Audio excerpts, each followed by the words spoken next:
రోజు ఈ ప్రాంతం అభివృద్ధికి కారణమైంది.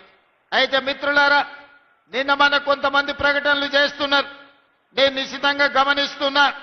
మేం భూపాలపల్లి జిల్లా ఇస్తే కాంగ్రెస్ పార్టీ జిల్లాను రద్దు చేస్తదని ఒక తప్పుడు విషపు ప్రచారం చేస్తున్నారు.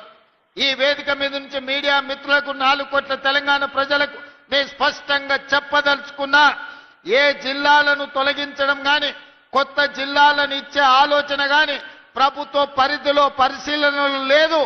ఎన్నడైనా జిల్లాలను పునర్వ్యవస్థీకరించాలి, లేకపోతే రేషనలైజ్ చేయాలి అనంటే బహిరంగంగా ప్రజలకు చెప్పి శాసనసభలో చర్చ చేసి ప్రతిపక్షాల సూచనలు తీసుకున్న తర్వాతనే జిల్లాల గురించి ఆలోచన చేస్తాం. ఎవరు ఎన్ని కుట్రలు చేసినా, ఎన్ని అపోహలు సృష్టించాలని ప్రయత్నం చేసినా భూపాలపల్లి ప్రాంతం చైతన్యవంతమైన ప్రాంతం. ఎవరు ఏ కుట్రలు